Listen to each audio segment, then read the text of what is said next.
Throughout history, the richest among us have had less use for money than the rest. By this, I don't mean that they don't buy things. Conspicuous and excessive consumption are some of the hallmarks of wealth in any era. What I mean is that coins, or banknotes, or whatever material forms the currency of the particular culture, isn't how the rich traditionally hoard wealth. No Scrooge McDuck style money bins. The rich of this world and our fantasy worlds have assets. Not least because an asset can be worth far more than its weight in gold, or can be so large or so nebulous that it can't easily be stolen. Now, it's not just rich people who do this, but it is the rich who are the biggest and most egregious users of non-monetary wealth in total. But as a percentage of their wealth, there are other historic groups that eschew the currency of their time and place, tying up all their wealth in assets, specifically material assets, and more specifically, jewellery. This is known as a keeper ring, traditionally worn by people who wanted to keep a physical store of their wealth on them at all times. Generally, such wearers would be at least semi-nomadic. These keeper rings have long been associated, rightly or wrongly, probably a bit of an exaggeration, frankly, long been associated with criminal enterprises and people who engage in such things, specifically because the material storing of a whole bunch of gold in a very ornate, very fancy looking ring seems to be a method of paying for bail in the worst case if one is arrested alone, for example.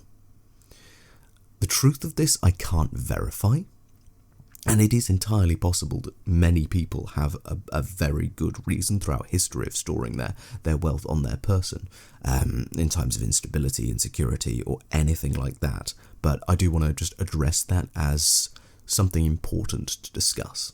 We see this as well in the modern day.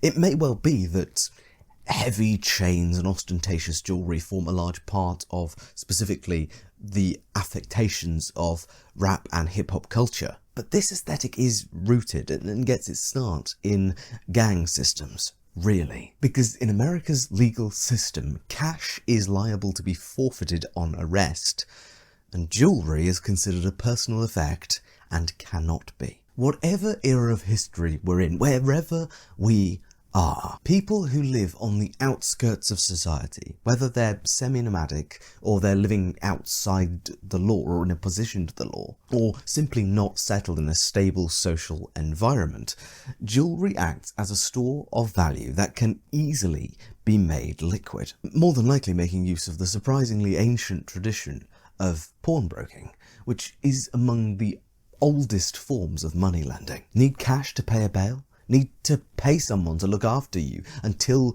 they can get you, or you can get back to your social circle and your ability to access funds? Pawning jewellery is often a person's best way to raise some immediate cash. And the hope is to get that jewellery back as soon as you get back to the social circles that you usually operate in and get the money to get it back from the pawnbroker. Having something that you can sell is essentially insurance. But the biggest problem with storing your wealth as jewellery on your person is also one of its common modern day purposes. It's a flex, a visible social signal of how much money you have. This is of course used today by celebrities, by musicians, with the trend even spreading in modernity to cars and shoes. But the obvious issue with this is that you are clearly advertising your own value as a target for theft. In history, jewellery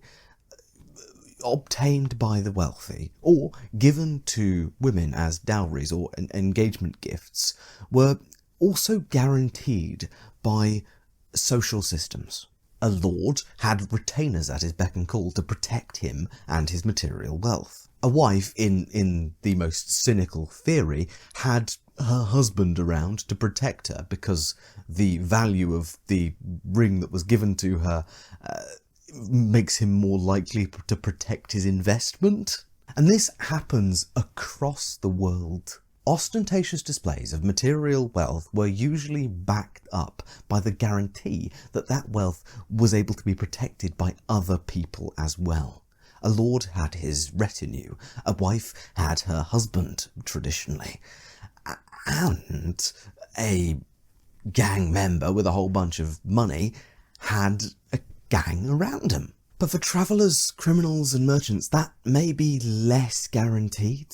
I mean, unless you do pay for bodyguards or are part of a gang. And even rich folk were fairly often waylaid and robbed, as even their protections, their social expectations, the people who were travelling with them weren't enough to deter an organised enough group of bandits. This is all in real life. The thing is, in fantasy worlds, there's a whole other category of portable wealth above coins, or even above jewellery. In myth and legends, these often come in the form of jewellery-esque things, jewels, gems, rings, necklaces, that sort of thing. And this makes its way into our fantasy media too. Small, wearable, connected to the body, and imbued with untold power. It's my opinion that the magic item is not only a perfect store of wealth, but insofar as they are also stores of magic, their value may be significantly higher, and they might even solve the theft issue. Because as a store of magic, a necklace or a ring could serve as actual protection for its own existence as well. Among certain classes, this consolidation of wealth and power into one is a no-brainer. Adventurers classically are the best owners of magic items because for them violence isn't just a thing that might happen, it's part of their profession. But a magic item that can ensure some form of self-defense would be a dream for any traveller wealthy enough to afford it.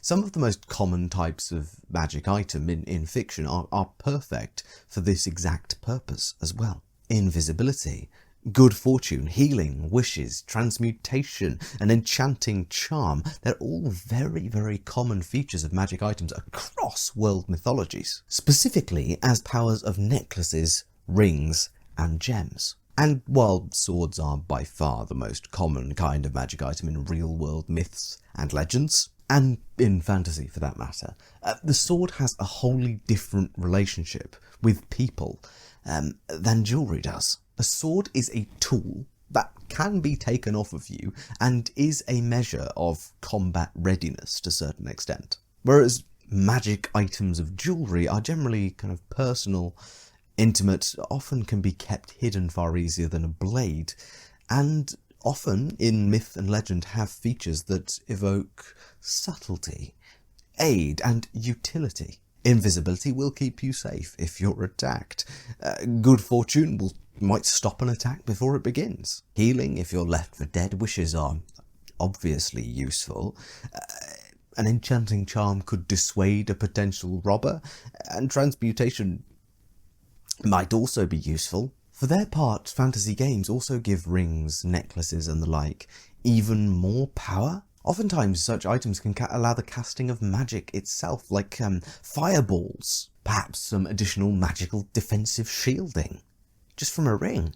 Because in such games there's usually only so many slots that a player can wear a specific magic item in. A ring and a necklace are some of the most common slots for such things, while also not competing with any of your combat utility either. Suffice it to say that a necklace that can be used to generate explosions of fire, more than enough to completely destroy any normal human being hit by it, it tends to serve as a pretty good deterrent and a fairly powerful self-defense tool if it needs to be used. But all I've actually proven so far is that magic items are broadly fairly useful to own, which isn't exactly novel. How could a magic item really become an alternative to currency in a fantasy world? First off, different classes of people are going to need different magical abilities.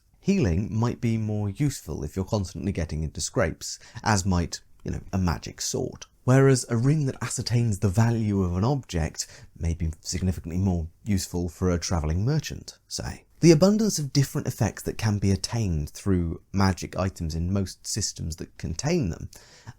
Most worlds that use a broad swath of magic items have a variety of them. This makes it more likely, in my mind, the variety of things on offer, that there is going to be a trade in these things, particularly among those wealthy enough to afford them. However, traditionally, in almost all fantasy media, magic items are fairly rare. They're limited to either rich people or the mad dungeon delvers who seek them out in the first place. I would suggest that a barter system might emerge in this case. Let's look at it this way. A team of fighters and mages have beat their way through an ancient tomb to find relics of a lost civilization. Sure, some of these relics are reasonably going to be weapons, but many of these magical items may well be magical tools. A ring that can make it rain. A circlet that makes its bearer smarter. A necklace that removes all blemishes from one's skin. We often forget that ancient peoples aren't limited to those who fought wars and did politics. They had lives. So when adventurers come with items that don't help them to fight better, but help people to live more active or more fruitful lives, they're going to want to do something with those items. A lord experiencing a drought, a paranoid merchant or self-conscious general, a duchess advancing in age. For these people, these seemingly useless items have immense value. And for adventuring types, connections with such powerful people are usually worth an awful lot. And these people are likely going to be willing to pay far more than what they can sell these magic items to a local jeweller. Money is all well and good, but a knighthood or small holding may be more useful for an adventurer specifically. Or perhaps some information on more riches to be found in a foreign field. Perhaps a shield that's been an heirloom in a family for generations. Or maybe they get exclusive rights to explore a lord's lands and plumb its depths for magical treasures in the future. When two sides have an imbalance in wealth and in power, and when the seller is an exploring and adventuring type constantly on the move and needing to travel light, using bags of money for transfers of goods and services just doesn't make sense. A negotiation, a bartered deal, is a far more reasonable way of extracting value from magical trinkets, especially when some trinkets may be 10 times more valuable to one person than the next. However, although I fully believe that barter would be the primary method of engaging with the sale of magic items, I'm not sure it's the only way, and I'm not sure it's the only thing that the magic item rich settings imply. I think that in worlds which have some sort of an abundance of these magic items, like your video game worlds, we'd probably see pawnbrokers spring into existence, specifically magic item pawnbrokers. Because although it may not be common to get just money given to you for giving someone an item, we might see pawnbrokers set up shop in certain major cities, because sometimes you do need a bit of cash. They'd be specialised in making loans using magic items as collateral. I would suggest that a general feature sheet might be used across these of the sort of things magic items tend to be able to do to help guide prices a little more reasonably. But this is going to be more of an art than a science, except in those worlds where magic items are so abundant that you can say, oh, this is a ring of protection +1 or a +1 sword.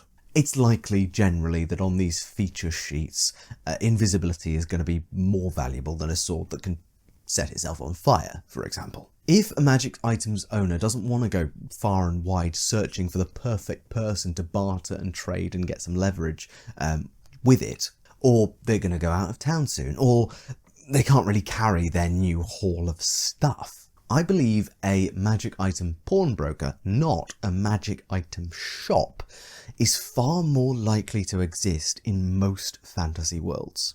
Because unless your world has a factory that pumps out magic items at a regular and steady and fast speed, a traditional shop just makes far less sense than a pawn shop with no sensible production method for magic items other than artisanal crafts or finding them in dungeons. You have no guaranteed incoming stock. You're always required to negotiate a good price on purchasing and selling your stuff and guarantee that there's going to be someone in the local area who wants to buy it off you after it's been sold to you, making sure you have a perfect handle on what the local environment is and wants. And you're either reliant on super skilled artisans giving you their stuff because they're confident that you're going to be able to sell it at a better price than they would, which is a relatively small commission probably, or you're reliant on people venturing into deep dark tombs or selling off family heirlooms, neither of which are exactly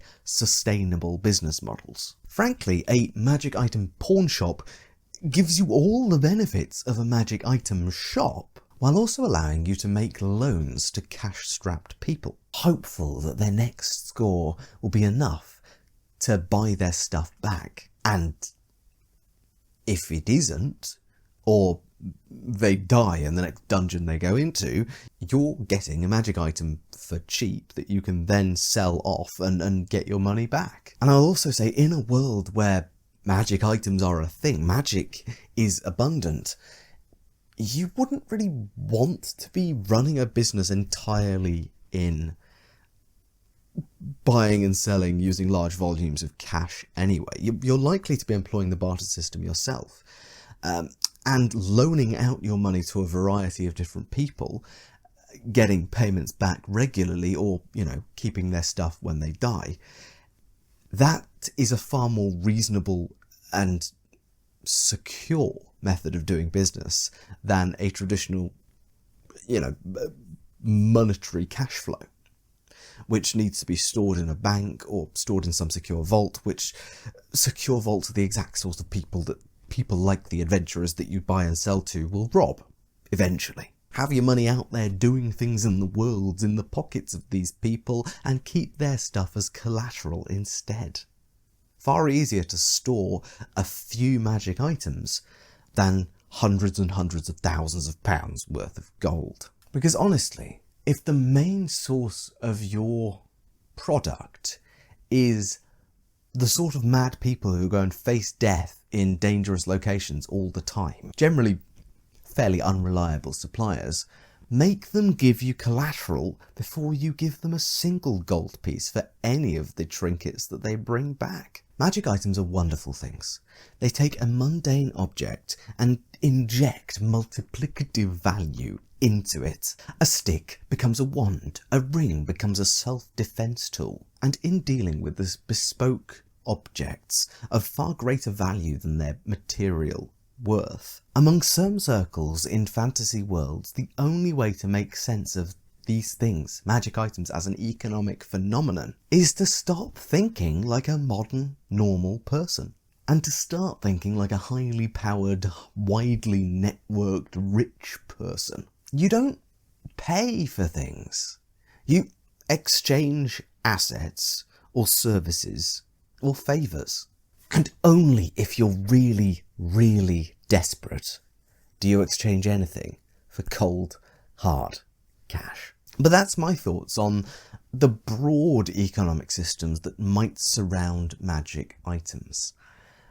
There is certainly more to say on this topic, specifically on how magic items might actually actively shape an economy by their transfer and by their utility. There's some magic items that I've discussed in the past on this channel that have so much value to a community that it's incredible. Even some of the most common magic items you can get in things like Dungeons and Dragons. But I'm sure I can talk more about this subject another time. And do keep your eyes peeled for my next live stream, which will be us collaborating on trying to build the perfect prison, which should be a fun one. That announcement will be coming fairly soon, so do watch out for that. It should be in the next week or so. That's a live stream that will be for all people. If you want to watch it live, if you want to watch it after the fact, you can become a channel member of this channel and enjoy that and all of my previous live streams, as well as early access to videos as soon as they're ready to go out. But with all that said, I've been Tom, otherwise known as the GrungeonMaster. Thank you so much for watching, and I will see you in the next video.